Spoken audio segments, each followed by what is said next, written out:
Bismillahirrahmanirrahim. Assalamualaikum warahmatullahi wabarakatuh. Alhamdulillahirrabbilalamin. Wassalatu wassalamu ala asyrafil anbiya'i wal mursalin. Sayyidina Muhammadin wa ala alihi wa sahbihi ajma'in. Amma ba'd. Rabbi shrah li sadri wa yassir li amri.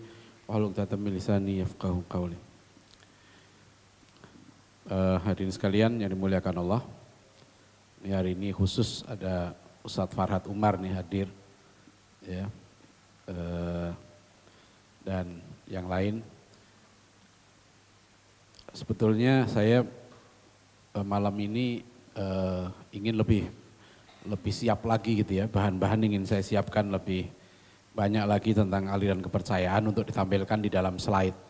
Tapi karena tadi hari ini penuh sekali acara jadi beberapa belum sempat saya masukkan ke slide. Ya, mudah-mudahan yang lain nanti bisa cerita aja.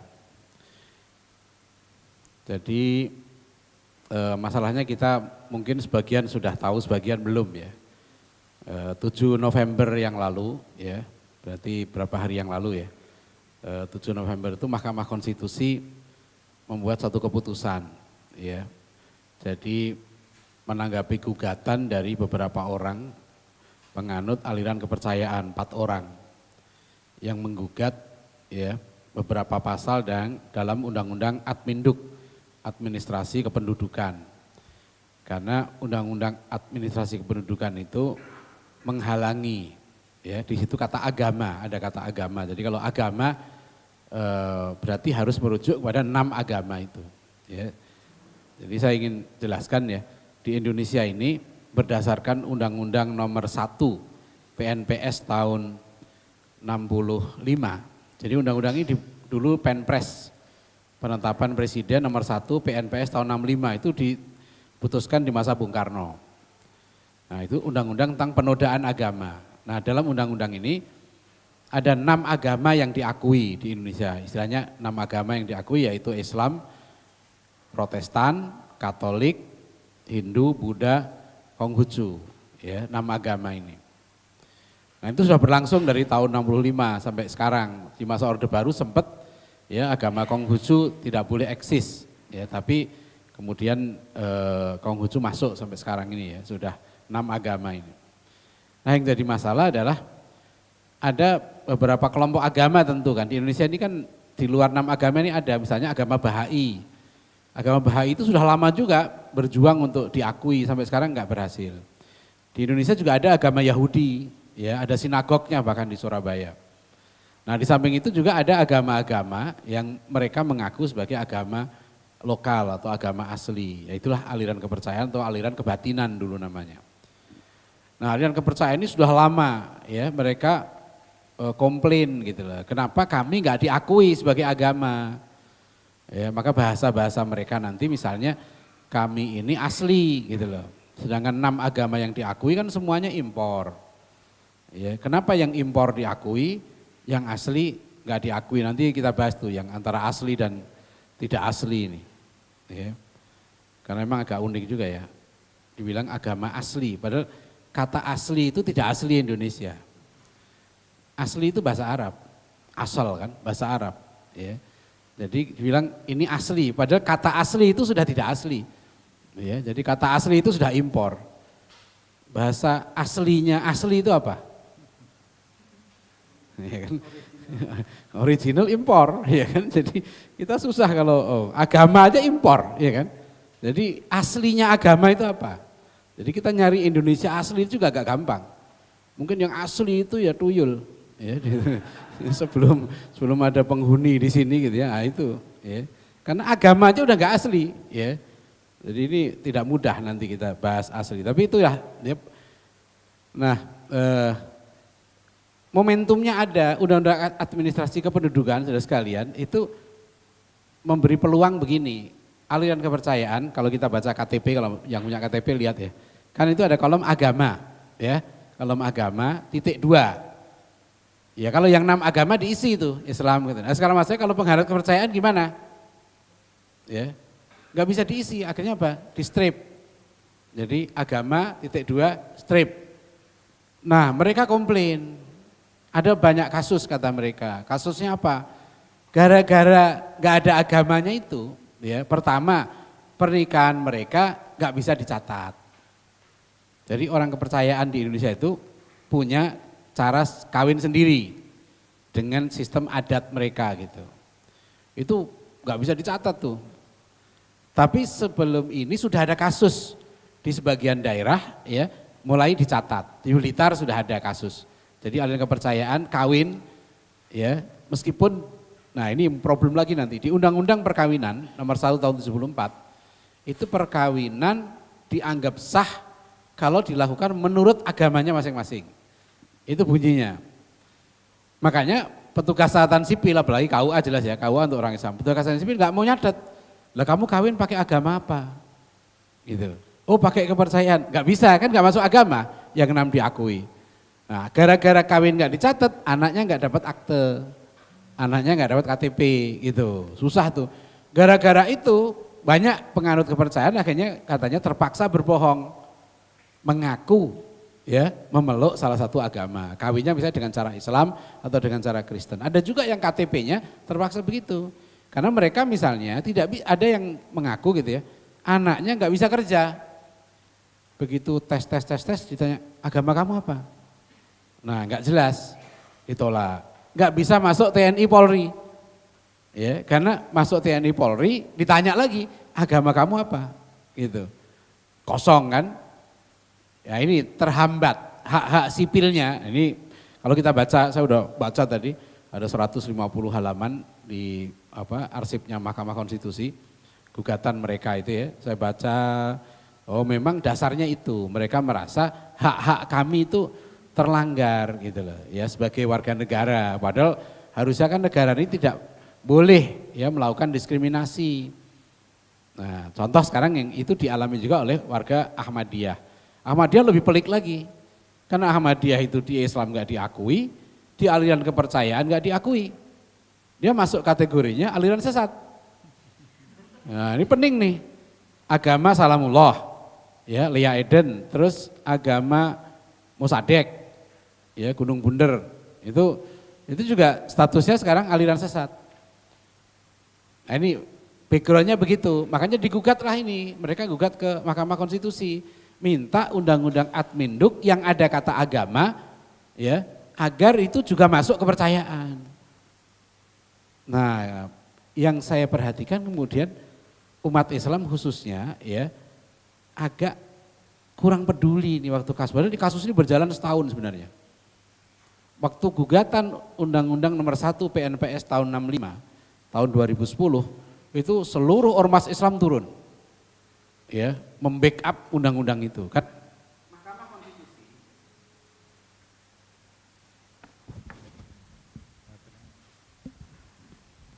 Jadi Mahkamah Konstitusi ini untuk yang mungkin belum paham ya, di Indonesia ini ada Mahkamah Konstitusi. Mahkamah Konstitusi itu punya kewenangan membatalkan undang-undang, merevisi undang-undang. Ya, itu punya kewenangan itu Mahkamah Konstitusi. Jadi maka istilahnya Pak Haidar Nasir kan nasib bangsa kita ini ditentukan oleh 9 orang hakim Mahkamah Konstitusi itu. Kalau dulu ada MPR, ya sekarang kewenangan MPR sudah berkurang, ya. Jadi yang menentukan sekarang itu 9 orang itu. Dan keputusan Mahkamah Konstitusi itu final dan mengikat. Ini yang sekarang bikin pusing. Ya, ini bikin pusing betul. Nanti akan kita lihat bagaimana masalah ini pelik. Ya. Jadi Mahkamah Konstitusi itu keputusannya final dan mengikat, nggak bisa digugat lagi. Nggak ada jalan untuk melakukan judicial review. Saya udah cek dari tadi pagi itu, bisa nggak ya? Ini di judicial review, nggak bisa. Itu sudah final dan mengikat. Ya. Nah itu ternyata, saya nggak tahu nih, mungkin ada ahli hukum ya, yang nanti ada jalan keluar, harus tanya ke Pak Yusril nih, biasanya Pak Yusril ada aja itu, ya ada gimana akalnya, ya ini nanti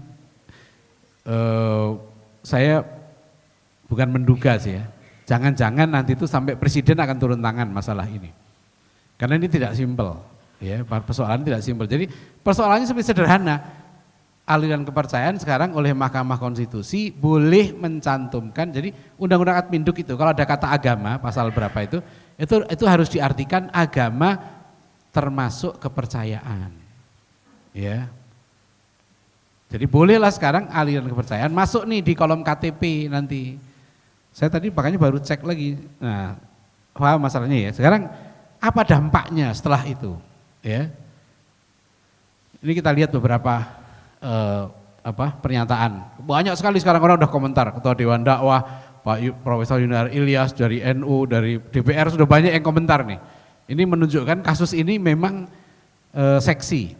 Ya, ini isu yang hangat, ini isu yang panas. Bolanya masih bergulir, ya. Pertama lihat tuh, ada berita yang mengatakan apa itu? Apa? Penghayat kepercayaan bakal dapat fasilitas seperti agama lain. Ini yang tidak mudah. Sebab kenapa tidak mudah? Sekarang yang terdaftar di Direktorat aliran kepercayaan kepada Tuhan Yang Maha Esa dan tradisi. Jadi di Kementerian Pendidikan dan Kebudayaan, Kemendikbud, yang menterinya Profesor Muhadjir, itu ada direktorat namanya Direktorat Aliran Kepercayaan kepada Tuhan Yang Maha Esa dan tradisi.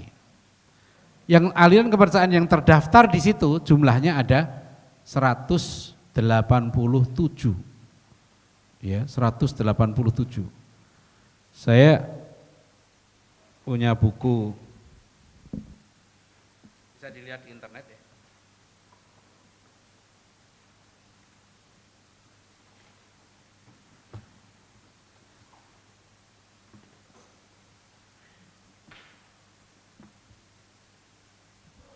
Kalau kita lihat di buku ini, Aliran Kepercayaan Kebatinan di Indonesia, ini buku terbit tahun berapa ini? 88, ya, tahun 1988. Di sini jumlah aliran kepercayaannya ada 209. Jumlahnya memang turun naik, gitu ya. Sebab nanti 187 itu pun banyak juga yang sudah mulai nggak aktif. Ya, jadi ini kayak paguyuban. Nanti kan kita lihat nama-namanya juga unik, ya. Ada namanya misalnya yang di Sulawesi Utara itu nama Paumpungan. Ya, Ramuat Alimari Ayaks, Ilfrid, Pompungan Waya Siopo Ompung, Mangimang Sumabu Duata. Yang di Lampung ini ada ilmu goib, nah itu masuk, ada ilmu goib, ya, kelompoknya namanya ilmu goib nih, ilmu goib kodrat alam, paguyuban pendidikan ilmu kerohanian, Purwo Deksono. Kalau yang paling banyak di Jawa Tengah, ya, Jawa Tengah itu ada 53. Di sini Jawa Tengah masih tercatat 87, sekarang 53 kalau yang data baru, ya, ini kepercayaan. Ada Badan Kebatinan Indonesia, Badan Keluarga Kebatinan Wisnu, Elang Mangku Negoro, ada Elang, Hidayah Jati Ronggo Warsito, Hidup Betul, nah, ada kelompok. Jadi ada aliran namanya Hidup Betul, ya. Himpunan Kebatinan Rukun Warga, Ilmu Kasampurnan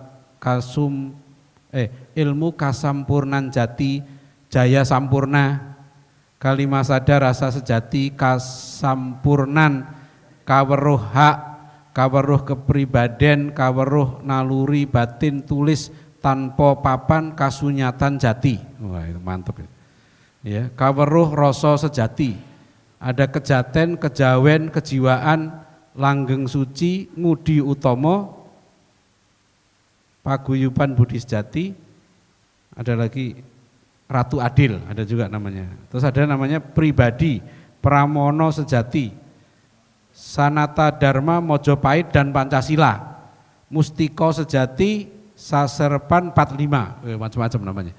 Silahkan dibaca ini. Jadi di DKI Jakarta ada aliran kebatinan perjalanan, ada Budi Luhur, ada Forhum Sauyo Tunggal, Gayuh Urip Utami dan lain-lain. Nah ini jadi sekarang kita baca berita itu. Dari 187 atau 200 aliran kepercayaan itu, mereka akan dapat fasilitas seperti agama. Dan itu sudah mulai dituntut. Misalnya mereka sekarang minta guru agama kepercayaan. SD saja sekarang ini, itu nggak ada guru agama. Nah, pemerintah kan nanti dituntut harus ada dong guru aliran kepercayaan. Kalau ada sekolah guru kepercayaan berarti ada sekolah gurunya. Nah, sekolah gurunya di mana? Terus mana yang akan difasilitasi? Aliran kebatinan yang mana nih? Aliran kepercayaan yang mana? Nah, makanya itu betul kata-kata Pak Ma'ruf Amin ini. Pak Ma'ruf ini Masya Allah, beliau ini politisi senior, ya, ulama yang sepuh, ya, jadi paham gitu. Saya begitu baca tadi langsung saya ambil nih.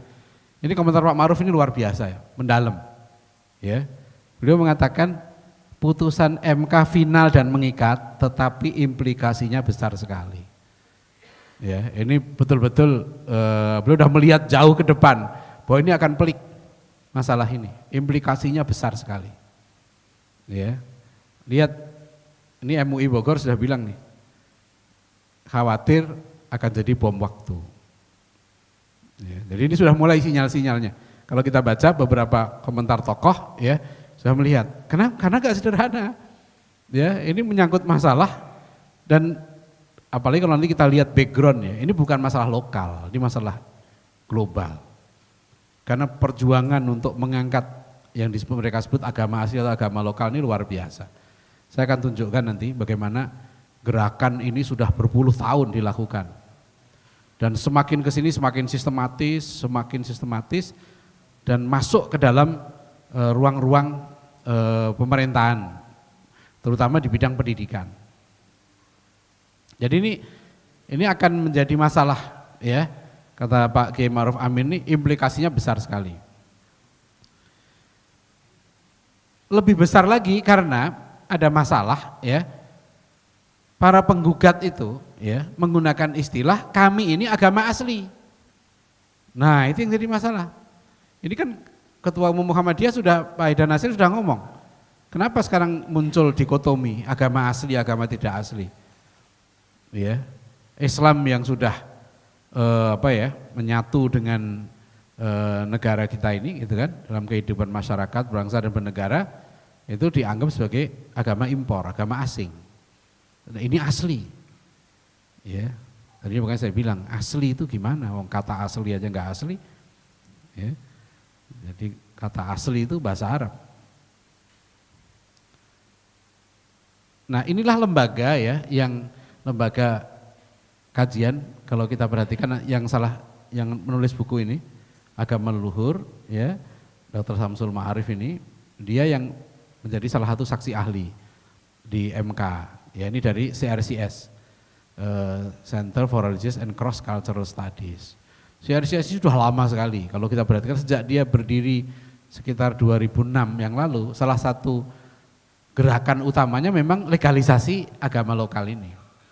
Ya, penelitiannya dan seterusnya silahkan dilihat. Karena saya ngikuti betul nih, ya, bagaimana CRCS berusaha untuk ini dan sekarang berhasil. Ya. Saya salut telah dengan gerakan yang tidak berhenti ini. Ya, cuma nanti ini kita lihat implikasinya apa. Kalau saya sebagai seorang Muslim, ya, melihat ini, itu sekarang saya nggak terlalu khawatir, ya, nggak terlalu khawatir. Meskipun adalah sedikit-sedikit, tapi insya Allah suasana sekarang itu udah beda dengan tahun 70-an. Jadi tahun 78, ya, ketika aliran kepercayaan ini masuk ke dalam GBHN, ya, itu umat Islam betul-betul marah sampai P3 walk out, ya, P3 waktu itu, ya, Partai Persatuan Pembangunan. Nah, ini Menteri Agamanya ini orang P3 nih, Pak siapa ini? Lukman nih, Pak Lukman Saifuddin nih, ya. Jadi makanya komentar-komentar tokoh-tokoh P3 kita lihat, ya, mereka menyesalkan, ya, karena ini masalahnya nggak sederhana. Pak Ma'ruf Amin sudah ngomong, terus nanti kolom agama ditaruh di mana? Kan gini, agama, ya kan, kepercayaan. Pak Dinam Zain udah ngomong, kepercayaan bukan agama, ya. Apa nanti KTP orang kepercayaan akan sendiri kayaknya? Jadi mungkin bukan agama, tapi terus gimana dong? Jadi KTP-nya ini saya baca, ya, sekarang lagi teknis, ya, antara Kementerian Agama dan Kementerian Pendidikan lagi rembukan.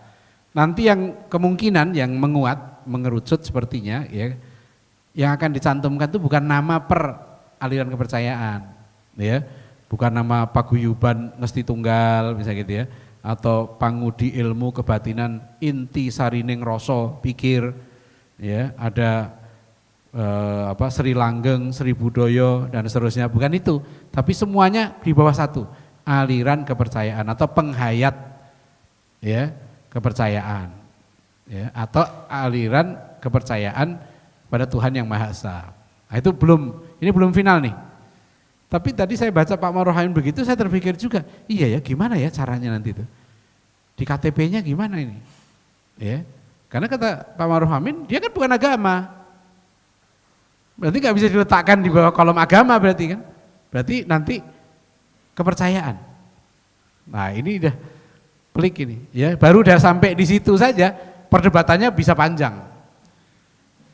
Saya sudah 3 kali ya menghadiri pembahasan tentang rancangan undang-undang perlindungan umat beragama. Jadi Kementerian Agama ini sedang menggodok ya rancangan undang-undang perlindungan umat beragama. Diskusi yang paling panjang itu tentang definisi agama. Ya, diskusi. Jadi agama itu apa sebenarnya? Nah itu. Nah sekarang aliran kepercayaan bilang kami agama asli, Anda impor. Kok kami nggak diakui? Nah sekarang definisi apa dia masuk agama? Beberapa tokoh Islam sudah mengatakan dia nggak bisa masuk agama. Yang kedua, apakah adil? Ya, diberikan perlakuan yang sama. Ada aliran ini kalau kita pengikutnya cuma jumlahnya beberapa ribu, beberapa ratus saja. Adilkah disamakan gitu ya dengan Islam yang 207 juta orang? Diberikan perlakuan yang sama. Kalau kita baca ya saudara sekalian di gugatan mereka, itu selalu pasal-pasalnya adalah pasal-pasal anti diskriminasi, pasal persamaan hak warga negara gitu loh. Sekarang kita tanya, adakah di negara di dunia ini yang menyamakan semua agama? Iya kan? Di Jerman ada pajak gereja, enggak ada pajak zakat, pajak masjid, enggak ada. Tapi di sana hari orang Kristen libur kan, hari raya. Apa orang Islam nuntut juga? Ya, sampai sekarang enggak dapat. Di negara-negara barat, Idul Fitri, Idul Adha tidak libur. Sekarang kalau haknya sama misalnya ini kan, ini jadi masalah besar kan. 187 itu nanti punya hari raya dan hari libur. Wah kan seru ya, kan enak kita ya. Jadi baru hari libur aja, hari raya udah pening nih. Ya mau sama, ya mau dipersamakan. Ya. Apa harus begitu? Nah nanti akan kita bahas, karena cara pandang ya, ini cara berpikir liberal, itu yang Profesor Yunahar bilang, ini cara pandangnya HAM liberal. Kita dalam melihat Indonesia nanti gak bisa begitu, Indonesia ini beda, ini spesial. Ya, spesial negara Indonesia itu, sistem kenegaraannya itu unik. Makanya sering orang mengatakan Indonesia bukan negara agama, bukan negara sekuler. Terus negara apa dong? Ya bukan negara agama, bukan negara sekuler, meskipun saya tidak sependapat ya. Indonesia itu jelas negara agama. Maksudnya negara yang meletakkan agama di tempat yang sangat penting. Ya. Kita bisa melihat bukti-buktinya. Ya. Oke, sekarang kita. Jadi ini makin pening nih kalau ditambah lagi dengan ini asli, ini tidak asli kan gitu ya. Jadi ini agama apa ketua MK bilang? Kenapa agama dari asing? Oh, asing diakui, kalau dari leluhur tidak. Ya. Kita bisa bertanya, sebetulnya Indonesia itu ada itu kapan? Definisi bahwa ini asing itu diukur dari mana? Ya kan? Kapan kita sebut ada Indonesia? Islam sudah masuk sejak abad ke-7 Masehi di sini. Apa itu asing? Hindu Buddha, ya kan, dari India dari abad ke-1, ya, abad ke-1 ke-2 konon katanya sudah masuk, ya, itu dikatakan asing. Lah terus sebelum itu ada apa? Nah itu yang menarik. Katanya sebelum datang agama-agama itu di Indonesia ini sudah ada satu agama-agama ini, ya. Buktinya apa? Nah, ajarannya bagaimana? Belum tahu juga. Ya. Dulu ada tokoh mengatakan kita menggali ya Pancasila dari bumi Indonesia yang paling dalam, ya, melewati 4 lapis budaya. Budaya Barat, budaya Islam, terus Belanda, ya, penjajahan Belanda, Islam, terus Hindu-Buddha. Nah paling bawah itu apa? Ya, ini nanti tidak sederhana itu, kita diskusinya panjang. Ini sama juga, ya, Hakim MK mengatakan karena dalam kenyataannya memang kepercayaan itu ada, dan itu ada sebelum agama-agama itu datang. Sehingga kita harus juga melihat bahwa kenyataan itu ada, mereka ada. Memang mereka ada. Ya, jadi ini nanti menyelesaikan masalah bagi minoritas yang menimbulkan persoalan berikutnya. Jadi ini menyelesaikan masalah dengan masalah. Ya, bukan tanpa masalah. Ya, itu yang tidak mengambil hikmah. Ya. Tapi ini mengikat masalahnya, kan sekarang orang pening semua. Ya, keputusannya mengikat, final lagi. Ya, mau gimana? Ya. Nah, saya mau contoh sekalian ya. Apa sih sebetulnya dampak dari kalau semua ini ya, kan nanti semuanya nuntut harus sama. Kan nggak mungkin pemerintah melayani. Ujung-ujungnya apa? Ujung-ujungnya adalah pemerintah nggak usah melayani agama. Makanya kan usulan dari beberapa kelompok termasuk CRCS itu adalah usulnya, ya sudah kalau gitu kolom agama hilangkan. Kan itu. Tuntutan untuk menghapus kolom agama itu udah lama banget.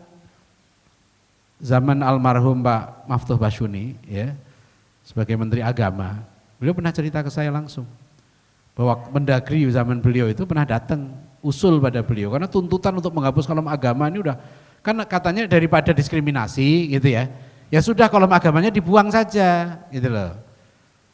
Nah itu yang kemudian nggak disetujui kan, di Adminduk tetap ada agama, tapi karena diskriminatif katanya harus masuk kepercayaan, tafsirannya masuk kepercayaan. Oke, sekarang usaha untuk menghapus kolom agama itu sudah lama. Ujungnya apa? Ingin supaya ya negara kita ini tidak mengatur sama sekali masalah agama.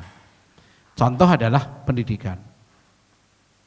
Saya sampai pernah berdebat di Kementerian Agama ya dengan Direktur CRCS ini ya. Karena masalahnya 2015 yang lalu dia menerbitkan buku ini, Studi Agama di Indonesia. Buku ini dibedah di Litbang Kementerian Agama, ya, di Litbang.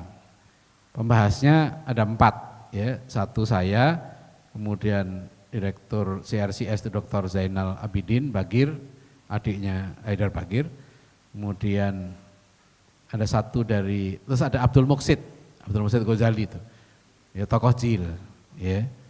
Tapi waktu itu sama saya Abdul Muqsid itu nggak berbenturan, ya sampai saya bilang ke dia, saya hari ini senang sekali tuh Muqsid sudah nggak liberal, saya bilang. Ya saya bercanda aja dengan Abdul Muqsid, ya kelihatannya sudah berubah, saya bilang. Ya.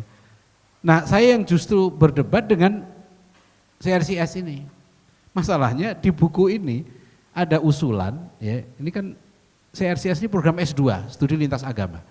Center for Religious and Cross Cultural Studies. Saya dari dulu sudah mengkritisi, sudah pernah saya tulis ini. Ini aneh. Program studi S2 ya didukung oleh Amerika, oleh Kementerian Agama, oleh Kementerian Pendidikan. Tapi kok programnya itu bukan hanya akademik. Dia ini melakukan ya menerbitkan CD lintas agama, CD kawin antar agama, ya. Terus dia menyebarkan pahamnya ke kampus-kampus, kerjasama dengan TV, dengan radio-radio. Saya bilang ini bukan S2 biasa. S2 ini punya misi besar mengubah ya bagaimana kehidupan beragama di Indonesia. Ini udah lama ya, dari tahun sekitar 2006 mulai. Jadi sudah 11 tahun. Dan sekarang salah satunya yang saya lihat berhasil menjebol ya bagaimana mengakui agama yang juga agama leluhur ini. Tapi mereka elegan ya, karena mereka buat riset ya. Saya pernah diundang bareng dengan CRCS, kebetulan yang datang tiga lembaga diundang waktu itu di zaman Pak SBY. INSIS, Setara Institut dengan CRCS. Kami diundang ke Dewan Pertimbangan Presiden. Ya, One Team Press zaman Pak SBY. 3 lembaga ini kita diminta mengajukan konsep tentang kerukunan umat beragama. Ya, INSIS dianggap mewakili lembaga riset yang Islam. Setara Institut dianggap lembaga riset yang sekuler, gitu ya, liberal. CRCS dianggap jalan tengah. Nah, gitu. Jadi posisi saya diposisikan gitu kan, lembaga riset Islam, INSIS ini, kita lembaga penelitian. Saya datang perasaan sudah hebat, karena saya datang dengan makalah yang saya siapkan betul. Tapi ya dengan CRCS ya maaf ya, terus terang saya akui gitu. CRCS sudah datang dengan riset, dengan buku, ya, hasil riset agama di Kalimantan, hasil riset tentang gereja di Jakarta, CRCS sudah melakukan itu semua. Nah itu yang kita insist, waduh, ya, kita belum ada, ya, duitnya belum ada terus terang gitu loh. So untuk buat riset itu, ya, kita harus menurunkan tim, ya, tim peneliti. Dan ini sekarang eranya begitu, coba Anda perhatikan gerakan-gerakan ini. Kan Setara Institut bikin riset terus kan, riset radikalisme. Nah orang Islam kerjaan kita hanya merespon riset orang. Kan gitu, kita nggak buat riset kan. Ya, jadi dakwah by riset itu sekarang sudah harus dilakukan. Dan sekarang umat Islam belum sadar bahwa ada satu jenis, ya, satu jenis aktivitas dakwah yang harus dibiayai ini. Ya. Nah, kalau enggak kita jadi konsumen terus, akhirnya kita komentar terus riset orang. Ya, wah itu enggak benar, tapi risetnya jalan terus mereka. Makanya lembaga riset itu banyak. Ma'arif Institut, Wahid Institut, ya, Setara Institut, ya. Itu ini sama, coba perhatikan, riset-riset terus menerus, ya. Jadi ini studi agama di Indonesia, ya. Nah, ini buku ya, dibedah di Kementerian Agama, ya. Waktu itu yang saya persoalkan, kok buku ini ujungnya, ya, justru minta supaya pengajaran agama itu tidak diwajibkan di sekolah. Rekomendasi ini. Ya 15 tahun CRCS ini. 1 dekade nggak salah ya. Berapa ini? Ada ini peringatan CRCS-nya. Dan kian memburuknya hubungan antar agama dalam 2 dekade terakhir. Lihat laporan tahunan CRCS, Setara Institut dan Institut. Ini 3 lembaga ini saudara sekalian ya, membuat laporan tahunan kehidupan keagamaan di Indonesia. Tentu versi mereka kan. Tapi itu yang kemudian dikutip oleh lembaga-lembaga internasional. Nah sekarang mana lembaga Islam yang buat laporan kehidupan keagamaan? Ya, baik NU, Muhammadiyah, Dewan Dakwah, ya kan, INSIS, nggak ada yang bikin. Ya, ini kerja-kerja intelektual seperti ini. Maka sangat beralasan untuk berpendapat bahwa ada yang salah dalam pengajaran agama di Indonesia. Tentu saja model pengajaran itu tidak dapat dituding satu penyebab, tapi jelas ia merupakan salah satu faktor utama memburuknya hubungan antar komunitas agama. Oleh karenanya sistem pengajaran agama yang ada sekarang sudah waktunya untuk ditinjau kembali. Sebagai penegasan yang saya persoalkan adalah pengajaran agama yang bersifat wajib dengan jumlah jam pelajaran yang kelewat besar di sekolah umum atau sekolah negeri. Saya enggak paham ya, 2 jam pelajaran itu dituduh menyebabkan memburuknya hubungan antar agama dan kelewat besar. Terus mau dikurangi berapa jam lagi? Guru-guru agama itu sering tanya ke saya, kok cuma 2 jam seminggu? Saya bilang, Anda mau nambah? 2 jam aja murid udah bosen. Ya. Itu hasil riset, kemarin saya panel dengan orang Kementerian Agama, katanya ada hasil riset pelajaran yang paling enggak disukai di sekolah, itu pelajaran agama. Anak saya kuliah di satu kampus negeri, ya. Dia bilang waktu hari apa itu dia lagi cuti, pas pelajaran agama. Hari pertama dia bilang pelajaran agama, murid mahasiswa udah nunggu semua, dosennya nggak datang. Terus pas hari apa itu anak saya bilang, Pak yang datang cuma sepertiganya. Jadi ketika dosennya datang, mahasiswa cuma sepertiga yang datang, 2/3 nitip absen. Ya, ini kondisi faktual. Mungkin di tempat lain tidak, ya. Tapi kadang-kadang pelajaran agama ini dianggap tidak penting. Enggak penting aja udah ditakuti loh. Ya. Jadi kadang-kadang lihat, oleh karena itu tidak semestinya sekolah umum dibebani dengan tugas yang memang bukan menjadi kewajibannya. Jika pelajaran agama mau tetap diberikan di sekolah umum, menurut saya kedudukannya harus diubah menjadi mata pelajaran pilihan, bukan wajib. Sekolah bukanlah juru selamat yang diandaikan mampu menebus segala urusan. Kalau dipaksakan sekolah akan kewalahan, kualitas pendidikan akan bermutu rendah, dan akhirnya peserta didiklah yang jadi korban. Poin kedua yang perlu direvisi adalah pengajaran agama yang menggunakan model monoreligius, yakni melulu mempelajari hanya satu agama sendiri. Jika agama hendak diajarkan di sekolah umum, model yang lebih cocok adalah multireligius, di mana siswa berkesempatan untuk mempelajari agama-agama lain selain agama sendiri. Di tingkat PT umum, model yang lebih tepat adalah interreligius. Ini saudara sekalian, jangan dianggap remeh. Maksud saya, kita mungkin mengatakan, oh nggak mungkin, kan gitu. Sama dulu 10 tahun yang lalu ketika agama lokal ini, orang muslim masih nggak peduli, kan gitu. Ya, dulu ketika Cak Nur pidato tentang liberalisasi, ya 3 Januari tahun 70, waktu itu umur Nurholis Majid 29 tahun. Yang mengkritik Nurholis Majid Profesor H.M. Rashidi, guru besar di McGill. Ya. Jadi enggak sembarangan waktu itu. Tapi orang waktu itu alah Cak Nur S1. Kan gitu. Ya. Jadi maka Pak Nasir sudah mengantisipasi itu. 1 Juni tahun 70 Pak Nasir sudah itu di disertasinya Profesor Kamal Hasan, ya. Ada Pak Nasir mengumpulkan tokoh-tokoh yang membahas tentang pidatonya Cak Nur tahun Januari tahun 70 itu. Nah, saya mau ingatkan, ada sebetulnya jangan kita melihat urusan KTP di situ saja, karena ini satu paket liberalisasi agama, terutama liberalisasi negara. Ingat ya, bahwa dalam disertasi Dr. Greg Barton yang sudah diterbitkan oleh Paramadina dengan judul Gagasan Islam Liberal, ya, itu ada 4 program liberalisasi, ya. 1, pentingnya kontekstualisasi ijtihad.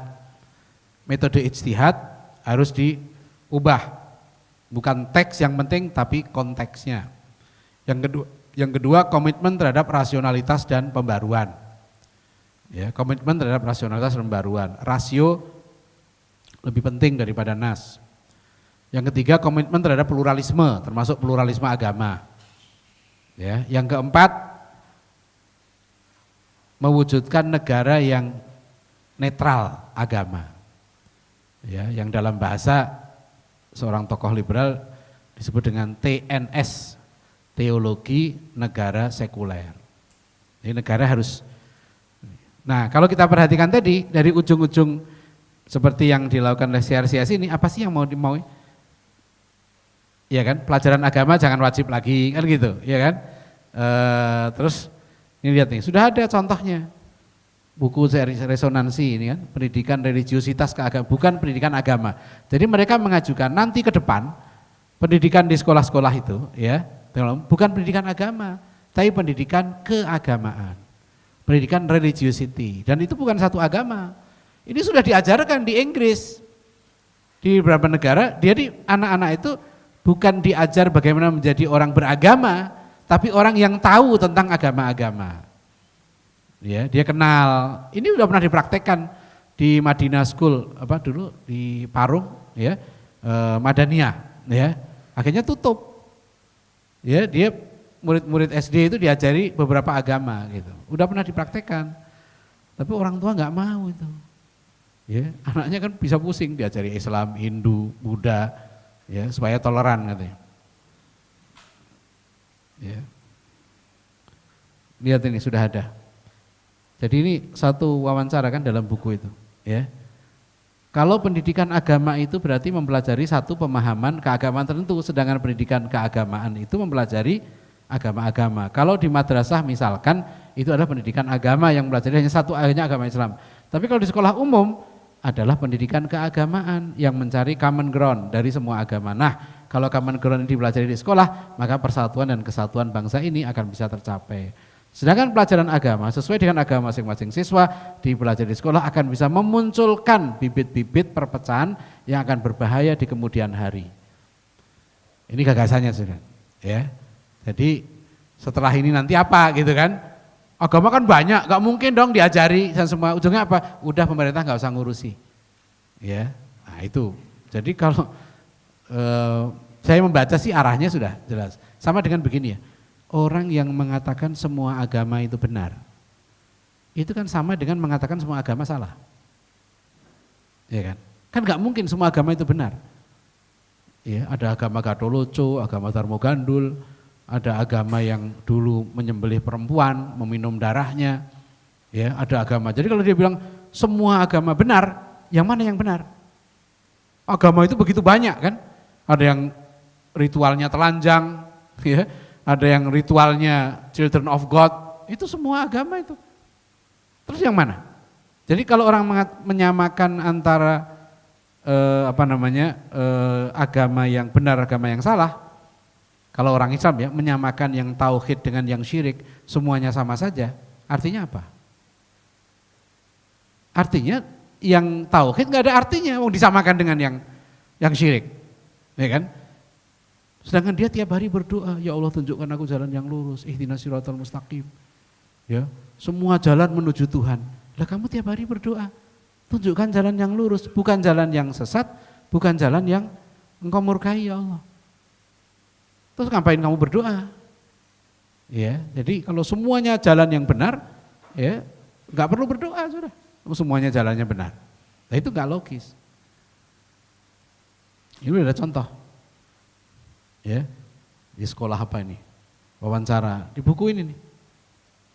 Saya sendiri juga heran, termasuk mereka yang tidak beragama. Ya, mereka ada yang mulai bicara seperti ini, Pak, saya tidak punya agama, tapi orang tua saya mengajarkan tentang nilai-nilai ini. Juga ada orang tua wali murid yang menanyakan ini guru agama ini. Jadi dia guru agama dan semua agama. Pak, saya dengar di SMU Bosa sekarang ini sangat menghormati pluralistik atau pluralisme. Jawab iya. Dia melanjutkan, anak saya cerita kalau anak yang tidak beragama pun juga bisa dihormati. Saya terangkan juga bahwa itu memang benar dan kami memang tidak bisa menggolongkan anak melihat dari sisi agamanya apa. Tapi yang penting menurut kami adalah meskipun dia tidak beragama, tapi kami yakin bahwa dia beriman. Nah, itu. Jadi faith without religion, ya, orang tidak mau agama formal. Ya, jadi ini sudah lama ya kan. Nah, sekarang dengan masuk ini ya, apa dampaknya? Kita lihat ini. Yang saya kira Pak Ma'ruf Amin ya sudah membaca mungkin bahwa ini akan panjang ya, yang beliau bilang tadi pelik masalahnya. Nah, ini tadi ya. Jadi ini sudah gerakan bagaimana. Nah, sekarang masalahnya apakah betul ya kalau dikatakan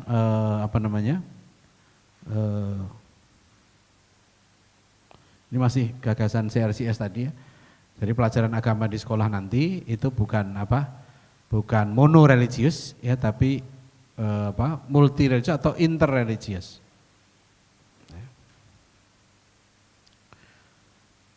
Nah, saya ingin kemudian menyinggung ya soal asli enggak asli ini ya. Kalau dikatakan asli ya, di salah satu aliran kepercayaan yang masuk dari 187 ya, daftar itu ada kelompok namanya Perwatin. Ya, Perwatin itu Persatuan Warga Teosofi Indonesia. Beberapa tahun lalu mereka menerbitkan buku, majalah, judulnya Teosofi Indonesia.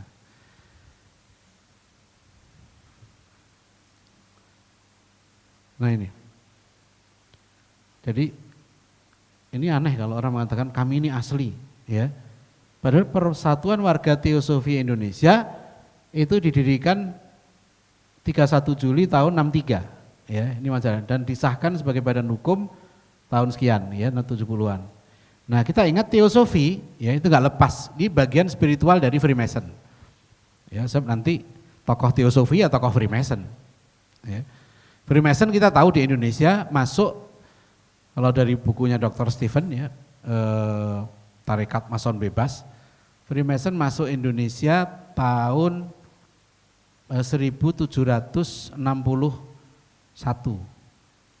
Ya, 1761. Nanti dibubarkan oleh Bung Karno 1961. Oh, masuk 1762. Jadi Freemason itu berdiri 1717. Ya. Freemason inilah yang nanti gerakkan revolusi Amerika di 1776. yang menggerakkan revolusi Prancis 1789. Nah, Freemason juga masuk ke Indonesia 1762. 1762. Freemason juga yang nanti menumbangkan Turki Utsmani. Ya. Kalau kita baca sejarah Freemason. Ya, tokoh Yahudi ya, itu yang salah satu nanti ya, yang menyerahkan surat pemecatan kepada Khalifah Sultan Abdul Hamid itu. Nah, teosofi nggak bisa dilepaskan dari Freemason, ya. Nah, sekarang kita lihat apa sih kok perhimpunan warga teosofi ini masuk? Ya, saya nggak bisa bayangkan ya. Kalau Islam kemudian kan statusnya ini jadi sejajar nih, ya kan? Statusnya jadi sejajar dengan kelompok teosofi ini yang pernah dibubarkan Bung Karno.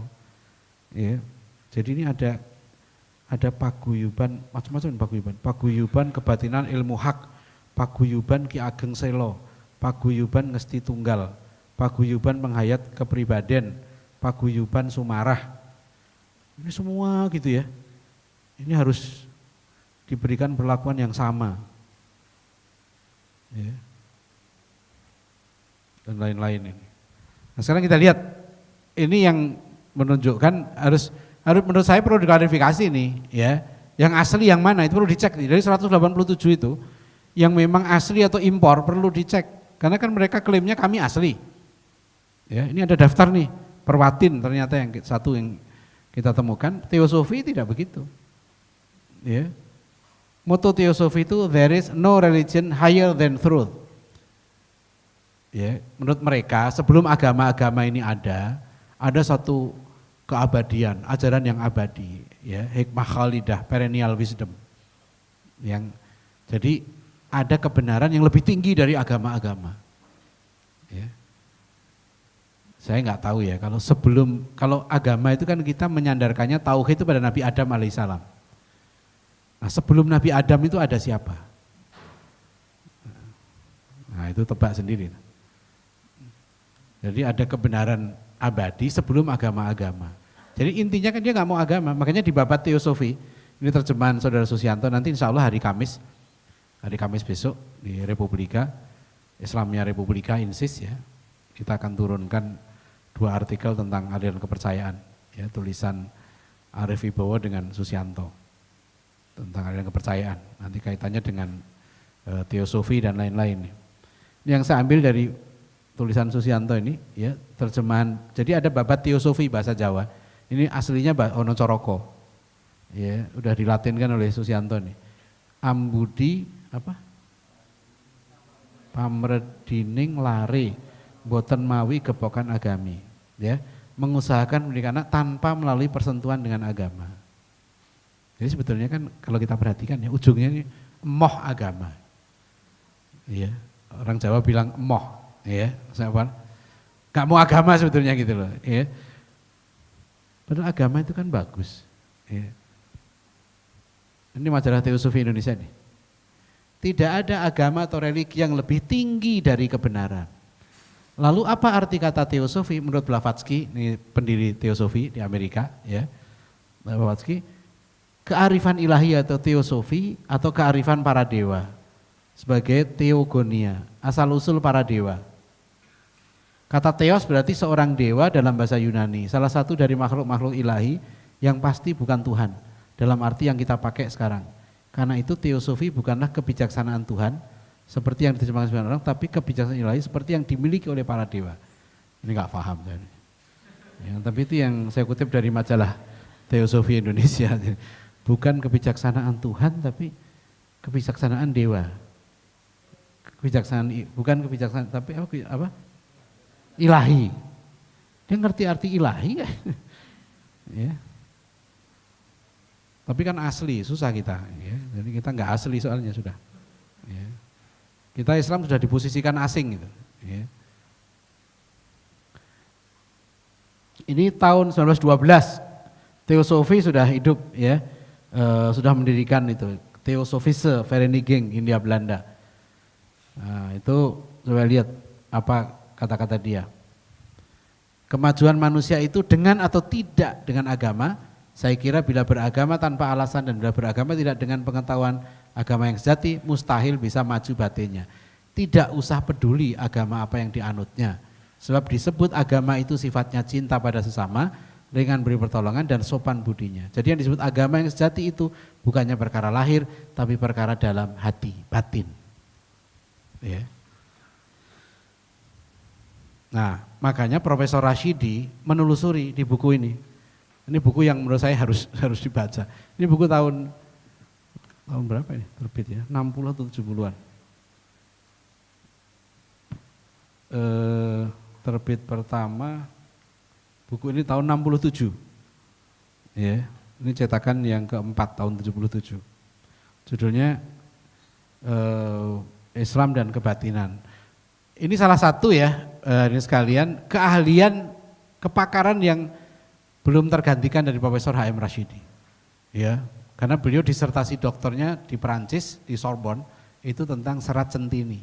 Makanya Profesor Rashidi itu di sini pusing kalau kita baca ini, referensinya bahasa Perancis, bahasa Jawa kuno dan sebagainya.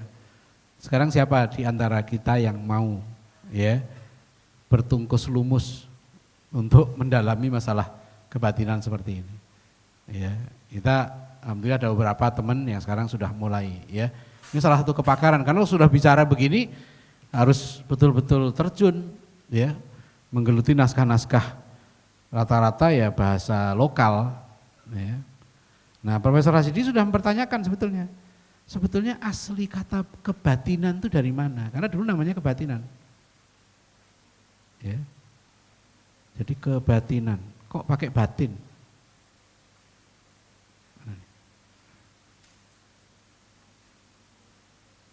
Nah, Kongres kedua, dulu namanya KKI ya, Kongres Kebatinan Indonesia, itu mendefinisi kebatinan ya. Kebatinan ialah sumber asas dan sila ketuhanan yang Maha Esa untuk mencapai budi luhur guna kesempurnaan hidup. Ya, jadi dasarnya itu kebatinan. Terus Profesor Rashidi mengkritik itu. Ya. Perumusan tersebut dari segi formalnya menunjukkan kekurangan kemampuan dalam menyusun kata-kata sehingga tidak memberikan gambaran yang jelas dan baik dari segi isinya, menunjukkan pikiran yang terbalik.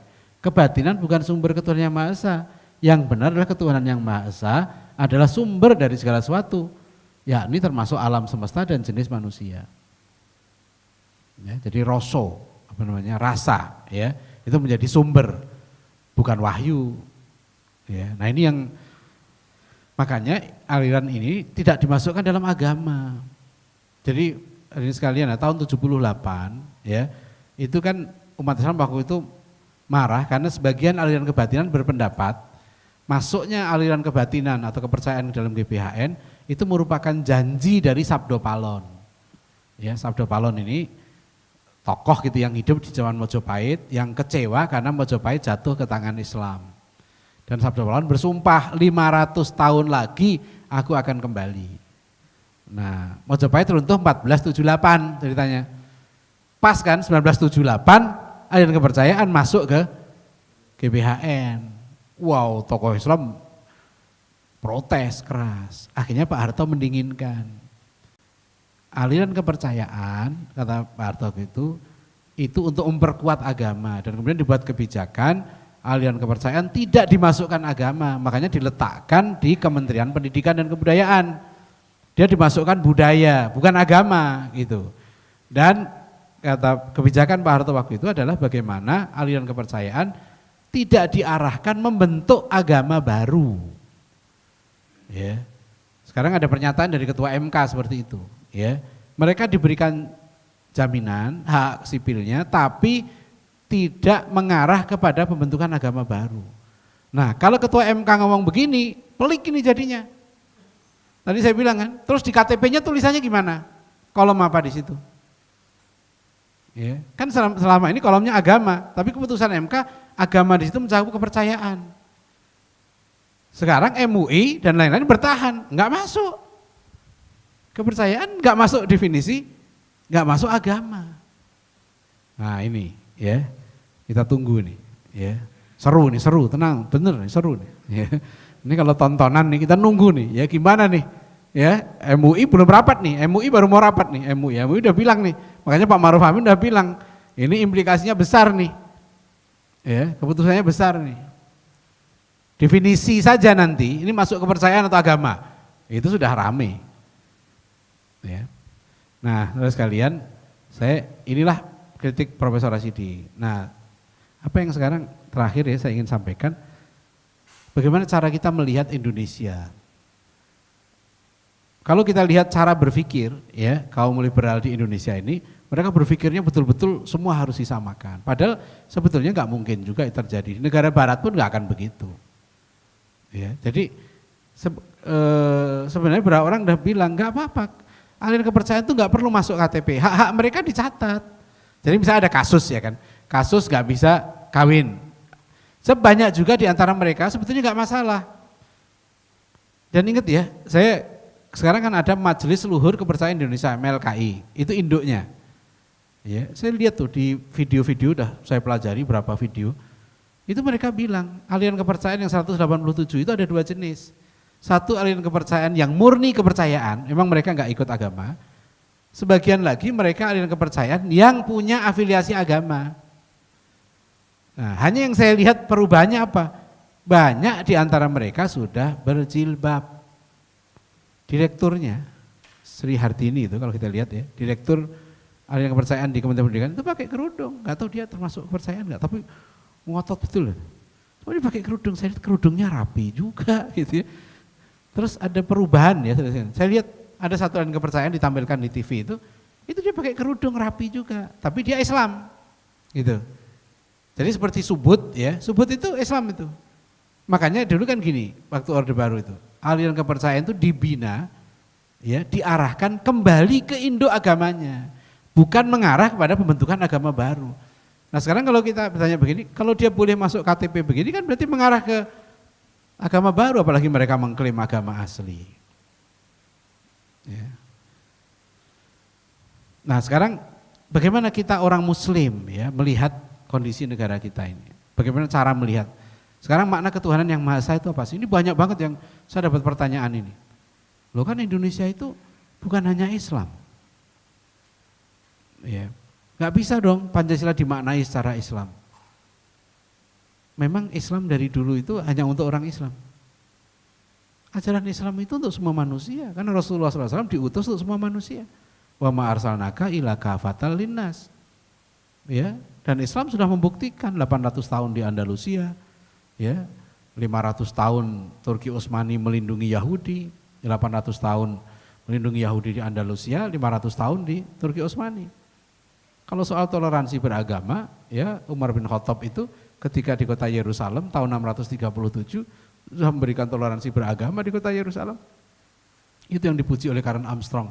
Umar adalah pemimpin pertama yang memberikan toleransi beragama di kota Yerusalem. Belum pernah terjadi sebelumnya. Ya. Nah sekarang makna ketuhanan yang Maha Esa itu apa? Ini yang aneh ya, jarang dikaji. Padahal ada hasil Munas Alim Ulama NU di Situbondo di masa Kiai Ahmad Siddiq Rois Amnya. Ya. Waktu itu kan rame-rame RUU Ormas ini, ya tahun 83 ini. Nah kemudian ulama-ulama NU berkumpul gitu loh, merumuskan apa sih maknanya gitu ya. Satu, sila ketuhanan yang Maha Esa sebagai dasar negara Republik Indonesia menurut pasal 1 UUD 45 yang menjiwai sila yang lain mencerminkan tauhid menurut pengertian keimanan dalam Islam. Itu ya, pertama ketuhanan yang Maha Esa itu maknanya tauhid. Yang kedua bagi NU Islam adalah akidah dan syariah, meliputi aspek hubungan manusia dengan Allah dan manusia dan hubungan antar manusia. Nah ketiga ini, penerimaan dan pengamalan Pancasila merupakan perwujudan dan upaya umat Islam Indonesia untuk menjalankan syariat agamanya. Ya, jadi saya pernah panel dengan Dr. Yudi Latif, saya juga sampaikan ini, bagi orang Islam mengamalkan Pancasila itu, ya kalau kita baca ini hasil Munas Alim Ulama NU tahun 83 ini, mengamalkan Pancasila itu maknanya mengamalkan syariat Islam bagi orang Islam. Ya. Jadi ini sudah benar adik sekalian ya. Arahnya itu begini. Nah, Indonesia ini ya contoh Buya Hamka. Ya. Bentar, Buya Hamka di mana? Oh, ini Pancasila. Jadi Indonesia ini bukan negara yang netral agama. Saya di waktu pertemuan di One Team Press saya sampaikan ini. Enggak benar Indonesia itu netral agama. Ya. Karena konsep bagaimana misalnya Bu Hamka mengatakan ini contoh ya. Kata Allah di dalam ini apa nih? Sebentar. Ini Hamka. Ada yang menerangkan bahwa ketuhanan yang Maha Esa yang kita cantumkan dalam UUD 45 pasal 29 itu bukanlah Tuhan sebagai yang diajarkan oleh suatu agama. Ada pula yang menafsirkan bahwa ketuhanan yang Maha Esa itu bersumber dari jiwa bangsa Indonesia sendiri lama sebelum agama Islam datang ke Indonesia. Tafsir-tafsir yang berbagai ragam itu kadang-kadang dengan tidak disadari telah menyinggung perasaan orang yang beragama. Seakan-akan Tuhan sepanjang ajaran agama itu tidaklah boleh dicampur aduk dengan Tuhan kenegaraan. Maka supaya perselisihan ini dapat diredakan atau sekurangnya dapat mengembalikan sesuatu kepada proporsi yang asal, ingat sajalah bahwa dalam preambul UUD 45 itu telah dituliskan dengan jelas atas berkat rahmat Allah. Jadi ketuhanan yang Maha Esa di pasal 29 itu bukanlah Tuhan yang lain melainkan Allah. Tidak mungkin bertentangan dan berkacau di antara preambul dengan materi undang-undang. Ya. Ini kan coba Tuhan yang Maha Esa itu maksudnya bukan menurut agama, itu menurut apa? Indonesia sebelum ada agama gitu loh, ya kan? Dari mana kata Allah itu? Kata Allah itu impor kok. Dan satu-satunya agama yang nama Tuhannya Allah, Islam. Bagi Kristen tidak. Silakan baca buku saya. Ya, kerukunan umat beragama dan kontroversi kata Allah atau Allah dalam Kristen. Ya. Bagi orang Kristen, Allah itu bukan nama, itu sebutan. Makanya mereka bilang Allahku, Allahmu, Allah mereka. Harusnya itu ilah, bukan Allah, salah. Itu dikritik oleh Bambang Nursena, ketua Kristen terjemah Bible versi lembaga Alkitab itu dikritik. Banyak yang mengkritik karena dia nggak bisa membedakan antara ma'rifat dengan nakiroh. Kalau di Bible Arab, saya udah cek di Bible Arab, ya itu ilah hukum. Ya, ilah bisa ilah hukum diterjemahkan dengan Allahmu, Allah kalian. Harusnya bukan Allah kalian, ilah karena beda. Dan Allah dalam agama kita, dalam Islam bukan sekedar isim ma'rifat, tapi Allah ini jamid. Ya, Allah itu nama, Ismul Alam. Jadi atas berkat rahmat Allah yang Maha Kuasa dan dengan didorong itu apa? Itu jelas akidah Islam. Itu akidah Ahlussunnah wal Jamaah. Jadi 24 Oktober kemarin saya diundang MPR untuk roundtable discussion tentang undang-undang pendidikan nasional. Saya sampaikan ini, kita punya undang pembukaan yang sudah jelas. Kurang jelas apa lagi atas berkat rahmat Allah yang Maha Kuasa dan dengan didorongkan oleh Kiai Nur. Itu akidah Ahlussunnah wal Jamaah. Ya. Jadi kita ini merdeka anugerah Allah gitu loh, rahmat Allah. Tapi ada kasab, kita berjuang. Ketika kita berhasil meraih kemerdekaan, hasil kita itu kita akui sebagai rahmat Allah. Itu sikap akidah kita, seperti dokter ya. Dia ngobatin pasien, nyuntik, pasiennya sembuh. Dokter gak boleh mengatakan, aku yang menyembuhkan kamu. Gak bisa, kan kita mengatakan Allah yang menyembuhkan kamu. Bukan obat ini gitu loh. Ya, bukan suntikan ini yang menyembuhkan kamu. Ini akidah Ahlussunnah wal Jamaah. Yang nyusun alinea ketiga ini canggih. Tapi menurut Yudi Latif dia cerita pembukaan UUD 45 itu naskah Piagam Jakarta itu disusun beberapa jam saja di rumah Bung Karno. Bung Karno yang berinisiatif karena melihat tajamnya perdebatan di BPUPK, akhirnya golongan kebangsaan, golongan Islam dan Kristen diundang Bung Karno kan 9 orang. 9 orang itu kan nggak mungkin semua ngomong, mesti ada yang ngedraft. Nah itu siapa nih yang ngedraft ini? Karena canggih isinya. Dan terakhir lihat ya, sila kelima itu apa? Mewujudkan keadilan sosial, bukan persamaan. Gak adil lah ya kalau menyamakan Islam yang 207 juta ini dengan apa tadi? Perwatin, ya kan? Perhimpunan Warga Teosofi, semua diberikan hak yang sama. Gak adil itu. Jadi kan mereka bicara tentang persamaan, ya kan? Harusnya bukan persamaan dong, keadilan. Ya. Jadi Kita tidak ingin ya menzolimi saudara kita yang lain, tidak ingin. Dan kita juga kita juga nggak boleh agama Islam kita nggak boleh maksa orang mereka nggak mau Islam ya siapa ya, ya. Tapi kenapa Anda nggak mau Islam gitu loh, ya kan? Pahami dulu. Apa takut disunat atau apa? Itu kan harus dicek ya, misalnya jangan sekarang kan sunat udah sangat simpel, ya, nggak sampai 15 menit udah selesai, bisa langsung kerja. Kalau dulu kan susah ya, sunat tuh sampai panjang lah, itu bisa sebulan tuh sakitnya. Sekarang ini langsung ya datang ya, itu mungkin nanti ada sunat self service mungkin ya. Tapi sekarang belum itu. Nanti lama ada alat tuh self service sunat sendiri. Sekarang ini simple, datang cepet pulang. Ini nggak ada yang nggak perlu. Kalau Ustaz Abdul Somad kan ceramahnya, makanya jangan bilang cara Nabi Ibrahim dipotong pakai kapak katanya. Padahal pasti bukan pakai kapak, ngeri juga. Dipotong pakai kapak. Jadi itu ya, kita orang Islam itu, negara kita ini bukan netral. Gimana netral? Ya, pakai keputusan Munas Alim Ulama NU. Negara kita jelas negara tauhid. Negara berdasar atas ketuhanan yang maha esa. Artinya apa? Tauhid lah. Ya. Loh kok yang lain nggak ngakui? Ya, yang lain. Kan saya tidak bicara yang lain. Saya bicara orang Islam. Ini ya, ini namanya worldview. Ya. Saya nggak bicara agama lain ya, saya bicara sebagai orang Muslim. Ya, tokoh-tokoh kita ini sudah memberikan panduan. Ya, yang saya sedih adalah kenapa cara pandang terhadap UUD 45, Pancasila yang sudah dirumuskan oleh Hamka, Muhammad Natsir, Ki Bagus Hadikusumo, Kasman Singonomejo itu nggak diajarkan di sekolah-sekolah Islam. Jadi waktu saya ngisi kuliah konstitusi di fraksi MPR di PKS, saya sampaikan itu. Kita dengan modal konstitusi yang ada sekarang ini, kita terbuka peluang untuk menjadi muslim yang baik dan membangun negeri kita menjadi negeri yang baik, negeri yang hebat. Sangat terbuka. Apa yang sekarang nggak boleh? Ya. Coba sekarang ini sekalian ya, negara kita ini sudah sulit ditarik ke belakang. Kalau orang mau netral seperti golongan liberal itu berat. Karena negara kita ini sudah full agama. Ya. Lihat sekarang Pak Jokowi aja salamnya udah meresmikan kemarin tuh pesawat kan, Bismillahirrahmanirrahim. Ya, ngajak sholat, ya jangan tinggalkan sholat. Itu Pak Jokowi loh yang ngajak ya. Kalau Pak Ma'ruf Amin sih nggak aneh, ya. Ini presiden yang ngajak itu, jangan tinggalkan sholat. Ya.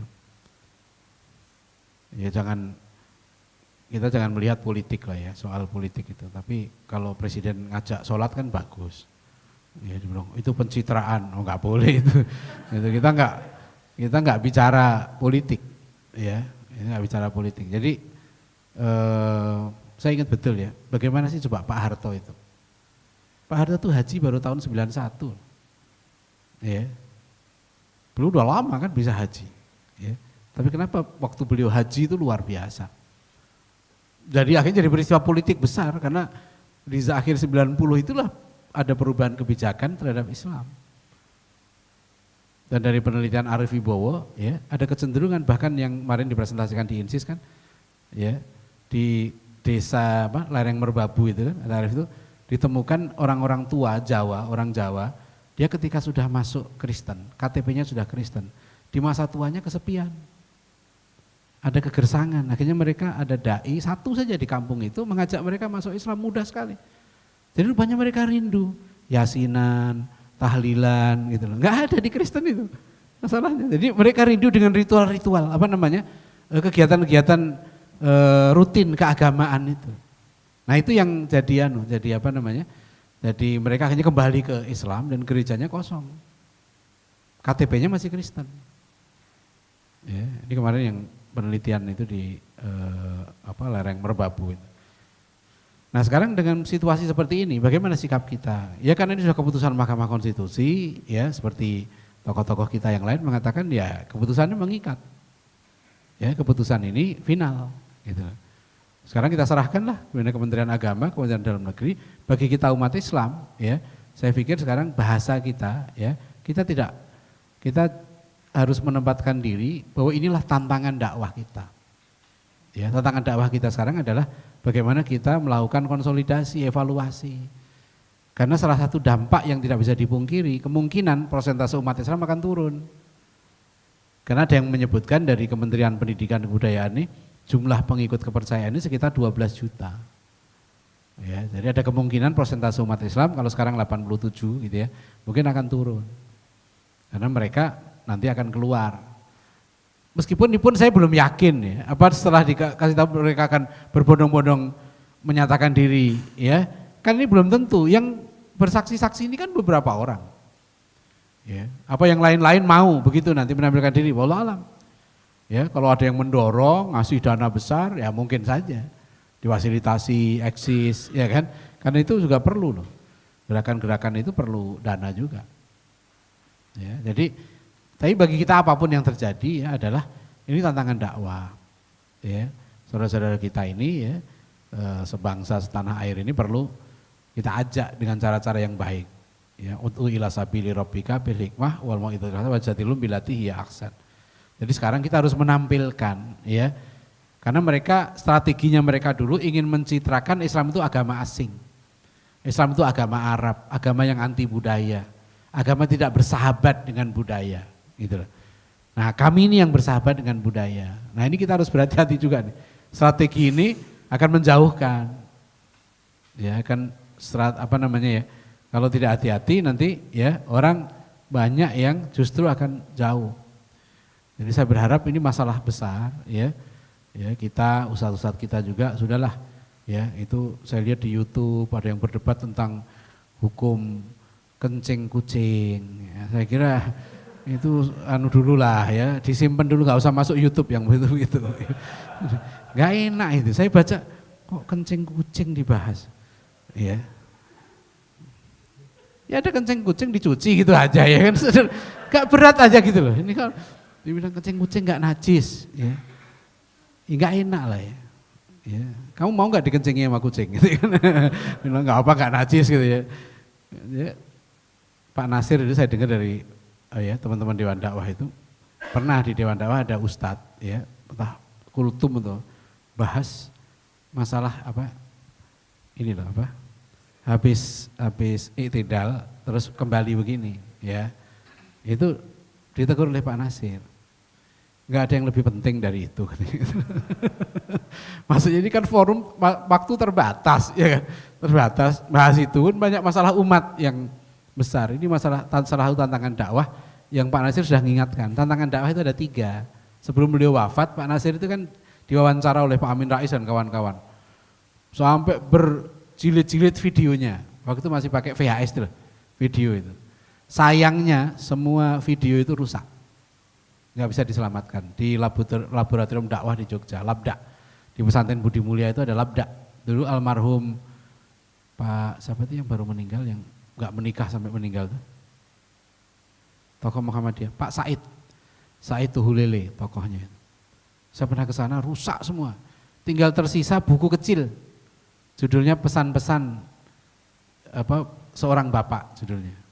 Buku tipis itu. Itu buku bagus dari Pak Nasir. Pak Nasir di situ mengingatkan ada 3 tantangan dakwah ya umat Islam. 1 tantangannya adalah kristenisasi, 2 sekularisasi, dan 3 nativisasi. Ya, nativisasi ini adalah usaha untuk mengembalikan ya keagungan zaman pra-Islam. Dan ini udah tahu ini strategi dari penjajah dulu. Jadi mengangkat zaman pra-Islam ya untuk mengecilkan Islam. Nah, tidak bisa dipungkiri ya, dulunya pengangkatan kebatinan dan lain-lain ini sebetulnya untuk menghalangi islamisasi gitu. Ya, kembali ke adat, seluruh guru-gurunya kan dulu begitu dan seterusnya. Tapi apa ya? Gerakan dakwah Islam itu sudah nggak bisa dibendung. Makanya kan coba bayangkan, orang saya juga kaget tuh. Baru baca tuh kaget saya. Orang kebatinan, kepercayaan ngeluh karena anaknya gak bisa masuk TNI. Kan gitu. Karena kolom agamanya kosong. Ya, itu kan bukan sesuatu yang kecil ya. artinya di kalangan TNI dan Polri masalah agama ini penting, kan gitu.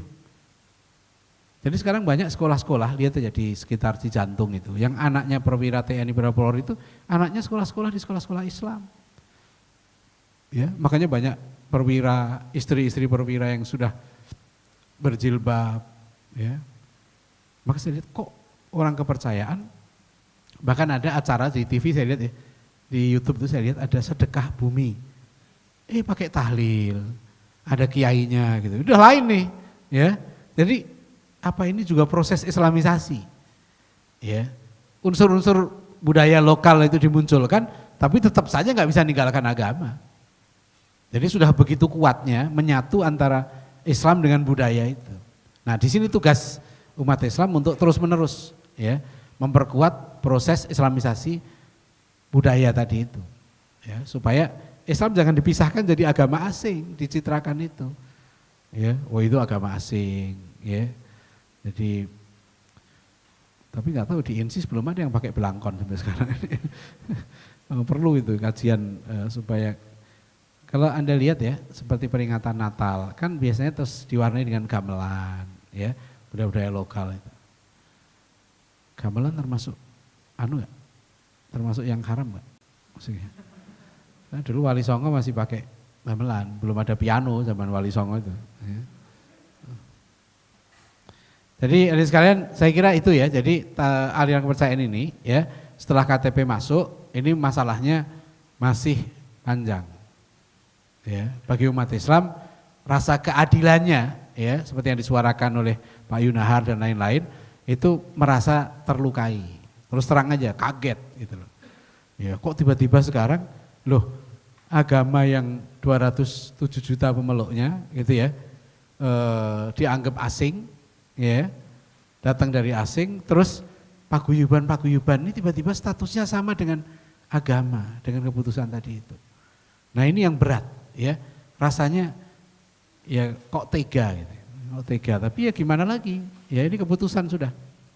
Maka sekarang yang harus dilakukan umat Islam tadi itu, ya menggencarkan dakwah, ya memperkuat ya posisi kita, memperkuat kemampuan kita. Ya, juru-juru dakwah kita supaya semakin memahami masalah ini ya bisa berdakwah supaya ke depan nanti sudah nggak ada masalah. Jadi nanti meskipun diizinkan ya aliran kepercayaan ya sudah semakin sedikit ya. Sudah kan masalahnya akhirnya masalah keteladanan ya, kualitas. Kalau kita umat Islam ini kualitasnya tinggi, insya Allah yang lain akan nyontoh kita. Ya, bahasanya seperti itu kalau bayangan saya ya. Jadi benar-benar bermanfaat ya. Saya kira sampai di sini dulu. Subhanakallah. Assalamualaikum warahmatullahi wabarakatuh.